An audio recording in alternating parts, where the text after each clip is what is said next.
আজ 2রা সেপ্টেম্বর। আপনি কি জানেন আজকের দিনের উদ্দেশ্যে গুরুত্বটা কি? আজকের দিনটি কি হয়েছিল?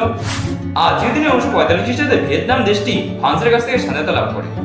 আজকের দিনে 1985 খ্রিস্টাব্দে বিখ্যাত চলচ্চিত্র পরিচালক সত্যজিৎ রায় ভারতের বিখ্যাত চলচ্চিত্র প্রদর্শন কেন্দ্র নন্দন, যেটি কলকাতায় অবস্থিত, সেটির উদ্বোধন করেন।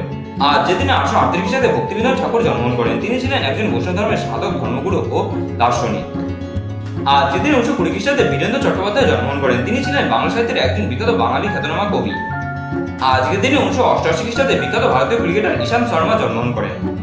আজকের দিনে 1946 খ্রিস্টাব্দে প্রমোদ চৌধুরী বা প্রমোদা চৌধুরী মারা যান। তিনি ছিলেন বাংলা সাহিত্যের একজন খ্যাতনামা কবি, প্রাবন্ধিক এবং ছোট গল্পকার। তিনি বীরবল ছদ্মনাম ব্যবহার করতেন। আজকের দিনে 1952 খ্রিস্টাব্দে বেণী মাধব দাস মারা যান। তিনি ছিলেন একজন বিখ্যাত ভারতীয় বাঙালি পণ্ডিত, শিক্ষাগুরু এবং দেশপ্রেমী। তিনি শরৎচন্দ্র বসু, সুভাষচন্দ্র বসু সহ বহু বিখ্যাত মানুষের শিক্ষাগুরু ছিলেন। আজকের দিনে 2010 খ্রিস্টাব্দে দিলীপ রায় মারা যান। তিনি ছিলেন একজন বিখ্যাত ভারতীয় বাঙালি চলচ্চিত্র অভিনেতা এবং পরিচালক। আজকের দিনে 2021 খ্রিস্টাব্দে সিদ্ধার্থ শুক্লা মারা যান। তিনি ছিলেন মুম্বাইয়ের একজন বিখ্যাত টেলিভিশন অভিনেতা।